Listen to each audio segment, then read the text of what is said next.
यदि आप भी आने वाले एसएससी सीजीएल एग्जाम के लिए सीरियस है तो आज के इस वीडियो में मैं आपको बताऊंगा कि जो सेक्शनल टाइमर का डर है दिमाग के अंदर आपके मन में जो बैठा हुआ है उसको कैसे खत्म किया जा सकता है। तो प्यारे बच्चों, सबसे पहले ना बेसिक सी बात समझिएगा। जैसा कि आप जानते हैं कि एसएससी सीजीएल का जो एग्जाम होगा ना, उसके अंदर आपके ना कुल मिलाकर 4 सेक्शन होंगे। उसके अंदर एक सेक्शन आपका मैथ का होता है, एक सेक्शन आपका रीजनिंग का होता है, और एक सेक्शन जो होता है ना प्यारे बच्चों, वो आपका किसका होता है, इंग्लिश यानी कि लैंग्वेज का। और एक सेक्शन जो आपका बनेगा प्यारे बच्चों, वो किसका बनेगा, आपका जीएस का बनेगा। अब जैसा कि आप जानते हैं कि हर सेक्शन के अंदर टोटल जो है ना वो 25 क्वेश्चन आएंगे। कितने क्वेश्चन आएंगे, 25।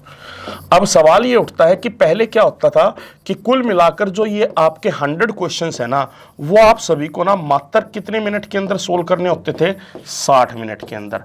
अभी भी सेम चीज है, बट अब क्या है, एक नई बात चेंज हो चुकी है जिसके बारे में आप सभी जानते हैं। और वो बात क्या है कि पहले ये 60 मिनट जो है ना, वो आप अपने तरीके से क्या है मैनेज कर सकते थे, पर अब ऐसा नहीं कर सकते। अब यानी मैं कहूं, आप जानते हैं कि सबसे कम टाइम कौन से 2 सेक्शंस को करने में लगता है, तो वो इंग्लिश और जीएस को करने में लगता है। यदि अब आप सोचें कि मैं इंग्लिश और जीएस इन दोनों सेक्शन का टाइम चुराकर मैथ और रीजनिंग जैसे सेक्शन में दे दूं, तो अब ये पॉसिबल नहीं है। क्यों? क्योंकि अब आप जानते हैं कि ये सभी सेक्शंस जो है ना, वो आपको कितने मिनट में सोल्व करने हैं, 15 मिनट में सोल्व करने हैं। अब सवाल ये उठता है कि इस चीज को कैसे इंप्रूव किया जा सकता है। तो प्यारे बच्चों देखो ना, इसके अंदर ना एक चीज तो ना यहां पर क्लियर हो जाती है। वो क्या, आप ना थोड़ा सा ना उस मेंटल ब्लॉक से बाहर निकलिए। वो क्या है प्यारे बच्चों कि एटलीस्ट कम से कम आप कह सकते हैं कि 4 में से 2 सेक्शन अब ऐसे हैं, यदि आपकी तैयारी मजबूत है तो आप उनके 100% क्वेश्चन क्या है अटेम्प्ट कर रहे सकते हैं। वो कौन से 2 सेक्शन हैं? यदि इंग्लिश की आपकी तैयारी स्ट्रांग है तो इंग्लिश के 25 क्वेश्चन करने के लिए 15 मिनट क्या है, एनफ है। आप 15 मिनट के अंदर इंग्लिश के 25 क्वेश्चनों को सोल्व कर सकते हैं, यदि आपने इंग्लिश की तैयारी मजबूत तरीके से की है। और वहीं पर जीएस के अंदर भी आपकी क्या रहेगी, सेम चीज रहेगी।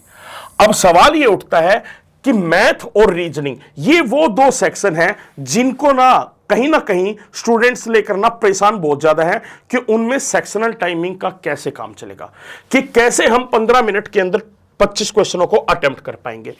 अब उसके लिए ना प्यारे बच्चों आपको ना कुछ चीजें ना सीखनी होंगी। वो चीजें क्या सीखनी होंगी, आपको ना सबसे पहले क्या करना पड़ेगा, मेरी बात को ध्यान से समझना बच्चों।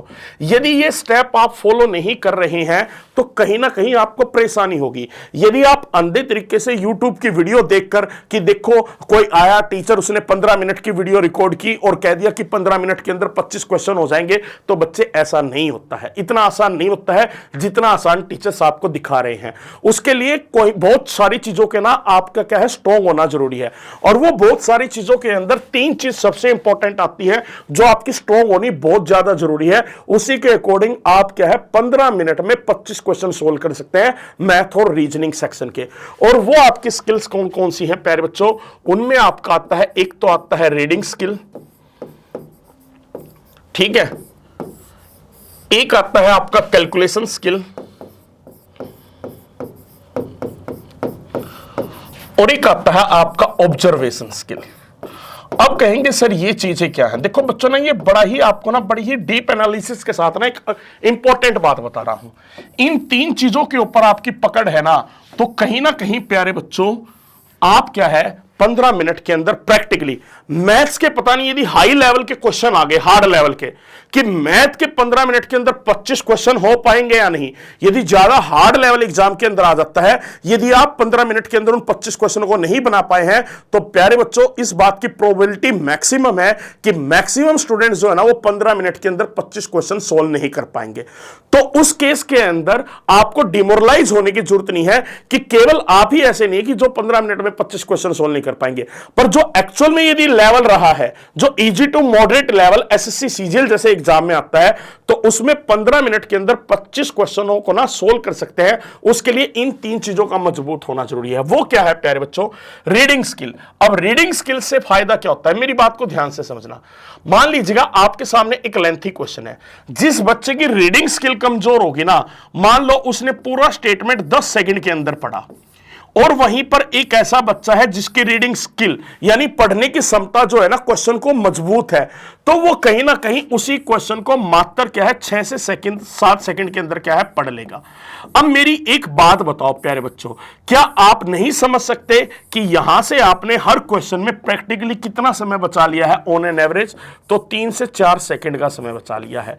यह बेनिफिट होता है आपका रीडिंग स्किल का। और ये बच्चों में बिल्कुल प्रैक्टिकल बात कहूंगा जिस पॉइंट के ऊपर आप ध्यान ही नहीं देते कि आप कितने जल्दी कितने परफेक्ट तरीके से क्वेश्चन को पढ़ रहे हो। तो सबसे पहला फर्स्ट स्टेप होता है उसके लिए रीडिंग स्किल यानी आपकी। और ये रीडिंग स्किल मजबूत कैसे होती है? ये एकदम से मजबूत नहीं होती। जो बच्चा रेगुलर बेसिस के ऊपर न्यूज़पेपर पढ़ रहा है या नॉवेल्स वगैरह पढ़ रहा है, यानी उसकी ना पढ़ने की आदत है किन्हीं चीजों को लेकर, तो उसकी रीडिंग स्किल ऑटोमेटिकली तेज होती है, फ्लुएंट होती है। वो ज्यादा जल्दी क्या है, कम समय के अंदर ज्यादा जल्दी क्या है चीजें पढ़ लेता है, ठीक है ना। और जिसकी आदत ये होती है कि नहीं पढ़ने की इच्छा नहीं है, उसकी रीडिंग स्किल कमजोर है, तो कहीं ना कहीं एग्जाम के अंदर जब क्वेश्चन सामने देखेगा ना तो उसको पढ़ने में भी वो समय लगाएगा। जितना समय उसको पढ़ने में लगाएगा उतना ज्यादा क्या है प्यारे बच्चों उसका टाइम वेस्ट होगा। तो इसलिए मैंने कहा सबसे पहले जो समय को बचा सकता है वो आपकी रीडिंग स्किल है। रीडिंग स्किल यदि आपकी मजबूत है तो आप कहीं ना कहीं हर क्वेश्चन के अंदर ऑन एन एवरेज 2 से 3-4 सेकंड क्या है बचा सकते हैं। दूसरे पर आता है प्यारे बच्चों कैलकुलेशन स्किल।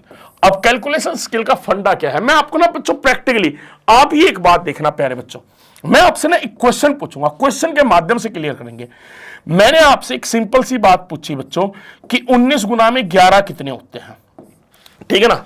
अब आप इसको ना कैलकुलेट कर रहे हो।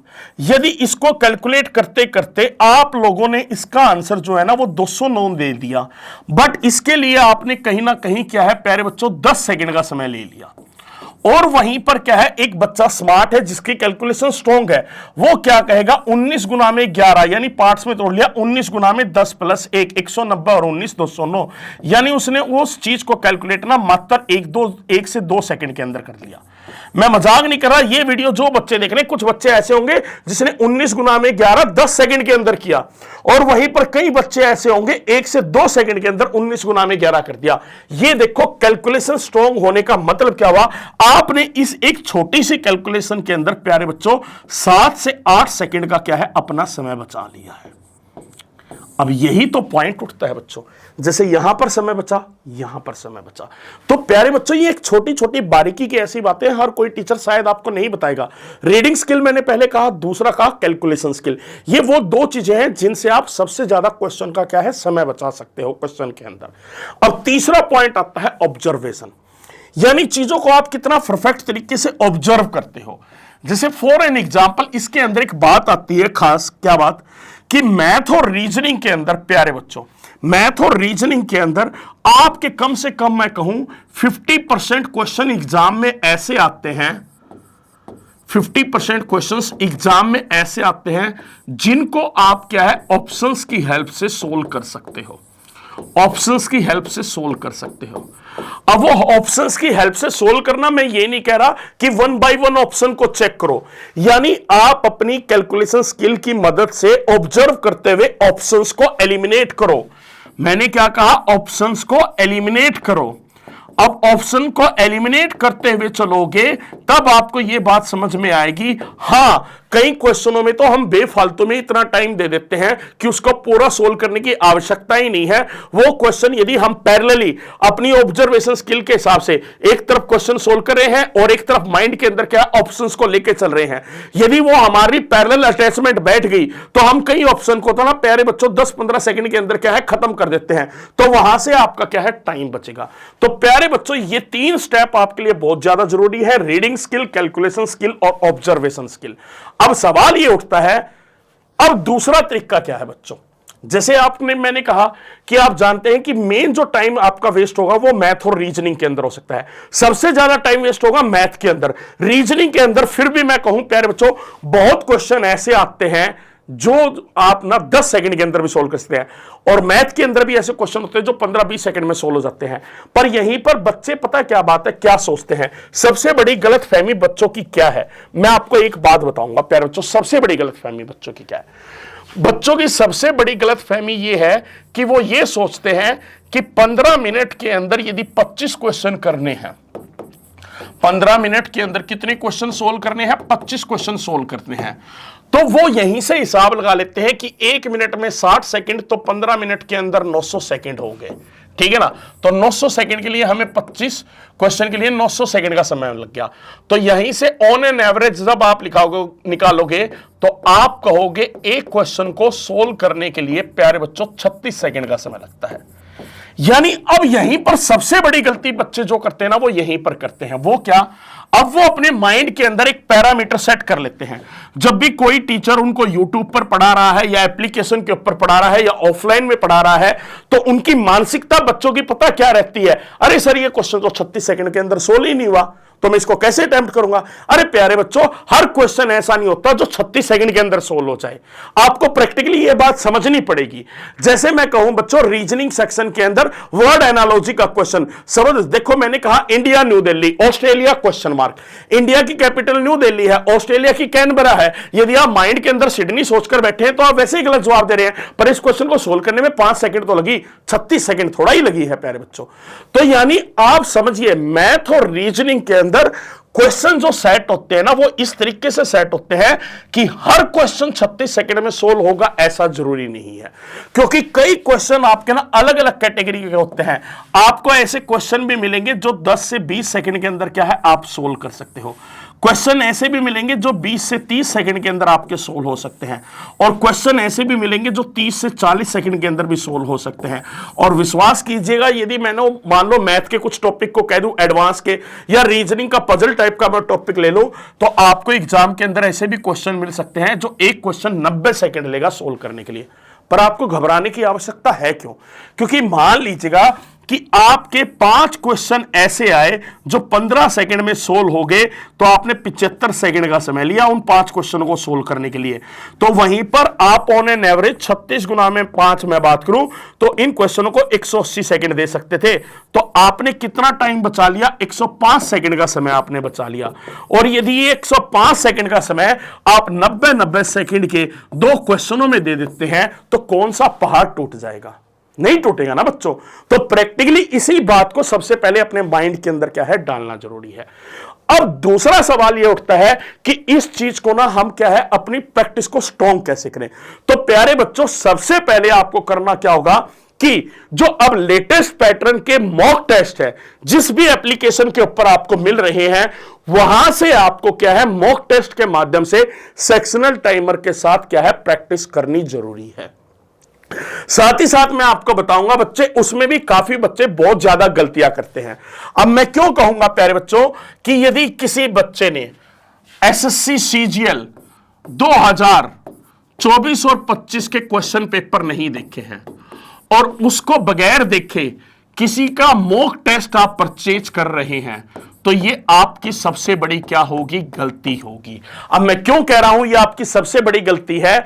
क्योंकि प्यारे बच्चों, आपको क्या पता जो मॉक टेस्ट आपको लोग प्रोवाइड कर रहे हैं वो कितना ऑथेंटिक है। उसको ऑथेंटिक तो तब माना जाएगा ना यदि आपने पिछले कम से कम 2-3 वर्षों की एनालिसिस की होगी कि आज के टाइम पर एग्जामिनर कैसे क्वेश्चन पूछ रहा है। जब आप उस लेवल पर आएंगे तभी तो ये डिसाइड कर पाएंगे कि वो मॉक टेस्ट हमारे लिए लायक है या नहीं है। मैं आपको बच्चों एक और बात बताता हूं, जब आपने आप कोई भी मॉक टेस्ट सीरीज लेते हो ना, तो लगभग चाहे कितने से बड़ा कितना प्लेटफॉर्म हो, बड़ा प्लेटफॉर्म हो या छोटे से छोटा प्लेटफॉर्म हो, हर कोई ना एक मॉक टेस्ट तो कम से कम क्या है फ्री में प्रोवाइड करता है। आप केवल उस मॉक टेस्ट को मैं कहूंगा कि 3-4 प्लेटफॉर्म पर कंपेयर करें, 3-4 प्लेटफॉर्म पे कंपेयर करें, और साथ ही साथ जो आपने पीवाईक्यू एनालिसिस की है उसके बेस पर देखें कि लेटेस्ट पैटर्न का मॉक कौन सा है, उसको लगाएं। क्योंकि एग्जाम के अंदर कई आज भी मैं कहूंगा प्लेटफॉर्म ऐसे हैं जो आपको केवल सिंपल मॉक टेस्ट दे रहे हैं, साधारण से मॉक टेस्ट दे रहे हैं, जिनको आप लगाकर खुश हो, उससे आपका स्कोर भी अच्छा आ रहा है, पर प्रैक्टिकली यदि मैं बात करूं एग्जाम के अंदर आपका स्कोर अच्छा नहीं आएगा। तो आपको ऑथेंटिक लेवल के मॉक टेस्ट भी क्या है देने जरूरी है। और जब आप इतनी मेरी सारी बातें मान रहे हैं और ये आप मॉक टेस्ट को एनालाइज भी कर रहे हैं, मैंने कहा सबसे पहले पीवाईक्यू को एनालाइज करो, फिर हर किसी का फ्री मॉक टेस्ट चेक करो, तो साथ ही साथ प्यारे बच्चों आप हमारी application radian learn smart application के ऊपर भी एक बार जाकर जो हमारा फ्री मॉक टेस्ट अवेलेबल है ना, उसको जाकर चेक करें। और मैं विश्वास के साथ, गारंटी के साथ कह सकता हूं प्यारे बच्चों, जिस भी प्लेटफॉर्म को मैं गारंटी के साथ कह रहा हूं, जिस भी प्लेटफॉर्म को आप सबसे बड़ा मानते हैं कि इससे बेहतरीन मॉक टेस्ट कोई नहीं बनाता, उसका जो फ्री का डेमो मॉक टेस्ट है ना, वो हमारे फ्री डेमो मॉक टेस्ट से ना एक बार कंपेयर करके देख लेना। प्यारे बच्चों, यदि आपने ना पीवाईक्यू की एनालिसिस अच्छी की होगी, आप 100% मजबूर हो जाएंगे ये कहने के लिए कि हां sir, radian learn smart application के ऊपर जो एसएससी 2026 के आपने मॉक टेस्ट बनाए हैं ना, वो सबसे शानदार और जानदार हैं। और प्यारे बच्चों, एक आपका free demo mock test available है एप्लीकेशन के ऊपर, और एप्लीकेशन का नाम है रेडियन लर्न स्मार्ट। उसके बाद आपको अगले 15 मॉक यदि अनलॉक करने हैं तो उसके लिए आपको मात्र 79 रुपीज पे करना होगा। प्रैक्टिकली सोचकर देखना बच्चों, मात्र लगभग ये 16 पेपर हो गए, हर पेपर के ऑन एन एवरेज 5 रुपए मांगे जा रहे हैं। और ये बिल्कुल सेक्शनल टाइमिंग के साथ है, दोनों लैंग्वेज में, जिस लैंग्वेज में आप कंफर्टेबल हैं उस लैंग्वेज के अंदर आप अटेम्प्ट कर सकते हैं। और प्यारे बच्चों, एक ही बात कहना चाहूंगा, मेरी बात ये मैं लास्ट बार दावे के साथ ठोक कर कह रहा हूं, चाहे आप बड़े से बड़े प्लेटफॉर्म को जाकर एक बार उसका मॉक टेस्ट देख ले, और एक बार हमारा मॉक टेस्ट देख ले, और एक बार पीवाईक्यू का एनालिसिस देख ले, फिर आपको अपने आप अंदाजा हो जाएगा कि हां, एक्चुअल में लेटेस्ट पैटर्न के क्वेश्चन कौन टीचर और कौन सा प्लेटफॉर्म आपको करवा रहा है। तो चलिएगा प्यारे बच्चों, इसी के साथ वीडियो का यहीं पर अंत करता हूं। उम्मीद है आप सभी को वीडियो पसंद आई होगी। वीडियो यदि आप सभी को पसंद आई है तो वीडियो ज्यादा से ज्यादा शेयर करें, और इस वीडियो को जाने से पहले लाइक जरूर करें।